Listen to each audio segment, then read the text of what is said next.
design and work as an assistant of the Professor Ruth, who is also working in this project. And first of all, I would like to apologize on behalf of my colleague Peter, who unfortunately could not come to have this lecture and this workshop with me like we initially planned. So I'm going to do it instead of him. And we called, oh, the forms are missing. We called our workshop PlayMath, which you will understand hopefully by the end why. And we both studied social design in the University of Applied Arts, which is a very new department in the university, and the term social design is quite unclear yet, also to us. It's applied loosely. And one of the many things that we do in social design is we try to find ways how to visualize our work and how to present our process and how to explain to the audience and to our clients and to the people who we hope will hire us one day why is it important that social design exists in the world. And during these studies we have not discovered but learned many ways in which we can do this, which make the visual process easier for us as well, even though we study applied art. And I am here to talk to you today about this visual process and these tiny methods that we use to visualize it. So one of the first things that I'm going to talk about is visual thinking. And I believe that visual thinking is actually quite difficult to explain using plain words or to define using a textbook definition, which is why I think that this chart is a great representation and it's the overlap between seeing, imagining, and drawing. I believe most of you, or all of you, don't have any problems in understanding Venn diagrams, which is this one especially is quite simple. So the overlap between seeing, imagining, and drawing. What I mean by this is that these things do not have a very specific order in which they happen. So you don't first see, imagine, or draw. Sometimes it's different. It depends on your own creative process and how this will work for you. But I will start with seeing. So when we see an object, we normally think about how we want to draw it. And many people that I have met throughout my life, because my bachelor degree is actually in mechanical engineering, so I studied in an engineering university, and many people I met there always said that drawing for them is such a big challenge, and they don't think that they're good in drawing. When actually this is a very big overstatement, because it's not necessary to be good in drawing, it's just necessary to draw. And in my experience, I have somehow found two parts of drawing which are quite important. One of this is seeing, and seeing actually is very easy and very pleasant sometimes.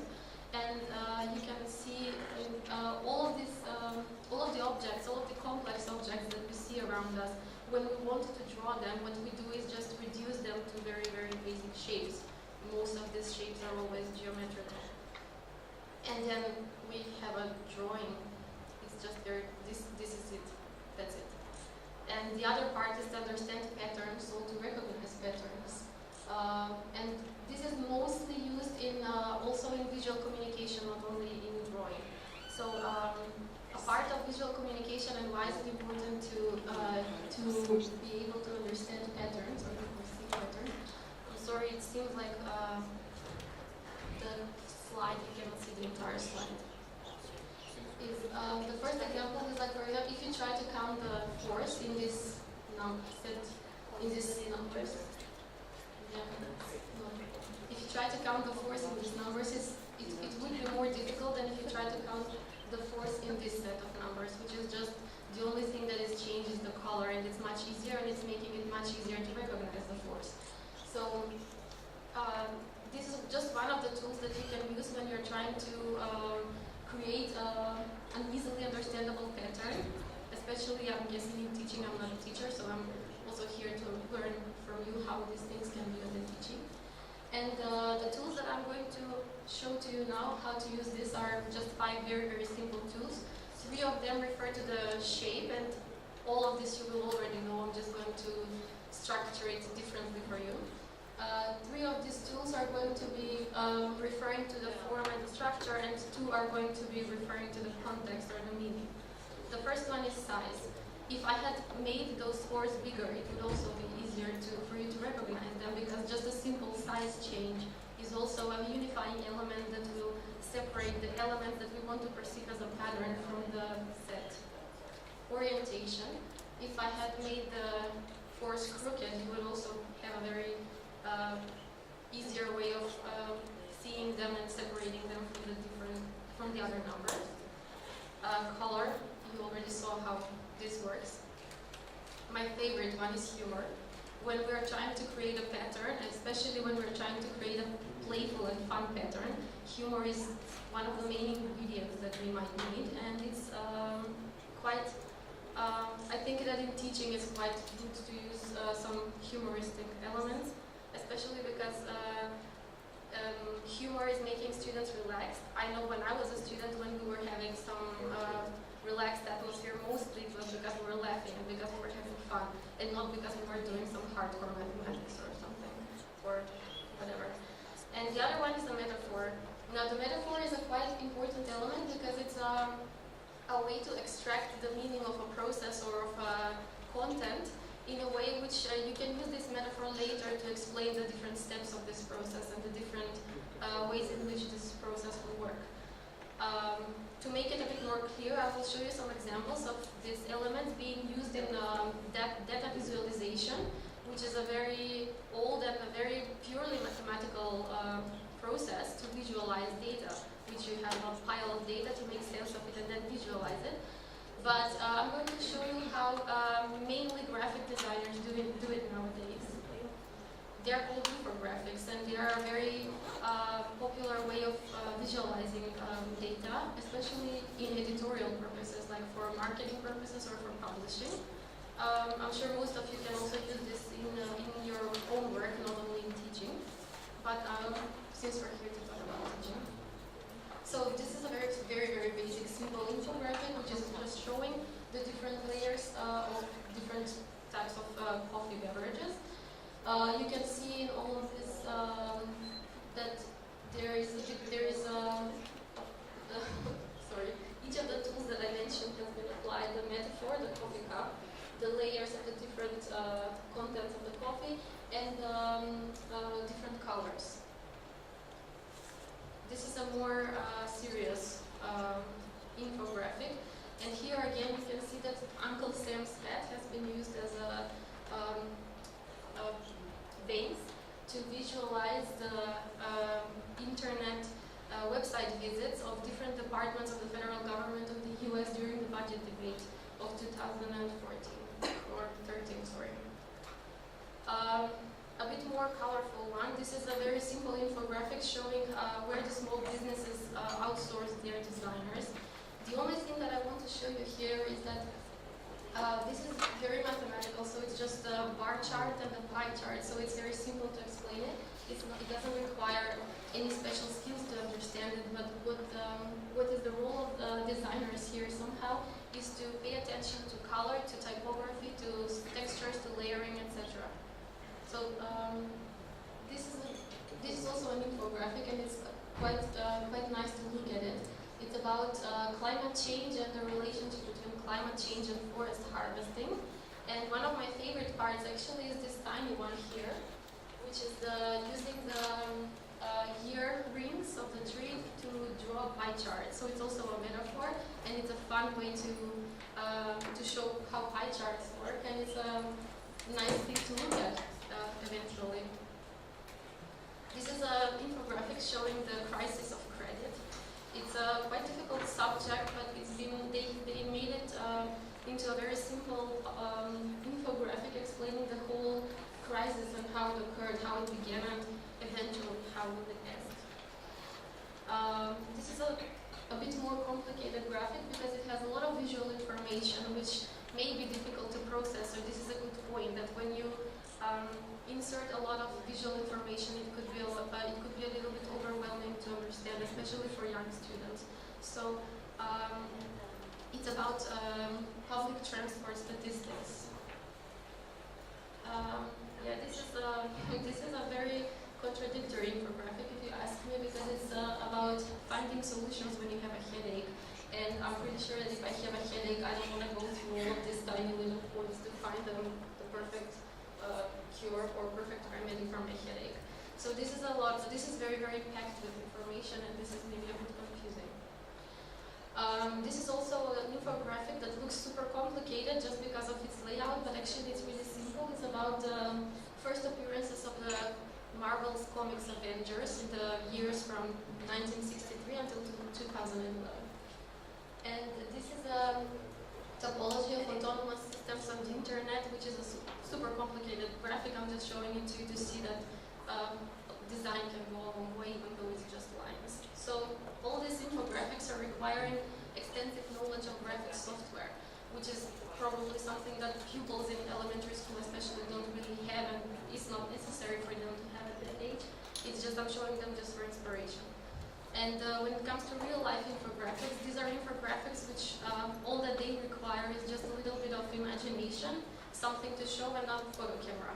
For example, the first one is about the accessibility to fresh water in different countries, and they use the balloons as a metaphor for the size or for to express a mathematical meaning, and to show the different countries, like for example that Canada has the most access and Congo has the least access to fresh water. This is a real-life infographic showing the opinion of a group of examinees which had to answer the question how ethical they think it is to wear the Islamic headband in different institutions. I think it's quite powerful, and it's visually very nice, and it's very simple, and it's very, very good at conveying the message that it wants to convey. This is one of my favorite ones actually, because it's saying it's very simple and it's very graphic, and it's what parents advise and what children actually do. It's very simple. This is the graphic showing the French fry consumption in the United States in 2010 by months. Quite simple, but it's I think also very interesting to look at, just because they used a very, very simple change instead of graphically designed parts that use the actual French fries. And this is vegetarianism in numbers, and it's using the different vegetables and fruits to show different world statistics in terms of vegetarianism, such as that 70% of the world's vegetarians are actually Indians. So maybe I am boring you, or maybe I'm not, I don't know, but I have some benefits for you, which is on why it would be good to use some of these methods in your teaching. The first one is that, sorry that the words are broken and the font is missing. I should have thought of this. It tickles the imagination, and having imagination is very often understated, because people often think that having an imagination means thinking about fairies and dragons, etc., which is actually totally the opposite. Having imagination is just thinking outside the box and being able to recognize solutions and patterns in situations which are maybe normally we would very much resort to some conventional methods. It inspires critical thinking, and we all want that in our students, right? We all want to know that we are raising people who can be critical thinkers, who can recognize good from bad, and who can be able to find themselves in this very, very crazy world full of information, just a click away, and a lot of fake information also. Starts a creative process. The creative process is actually a very intimate thing, and normally artists are not intimate in the sense, not that people are hiding it from the public, but intimate in the sense that it's very personal, and it starts from a very secret place inside ourselves.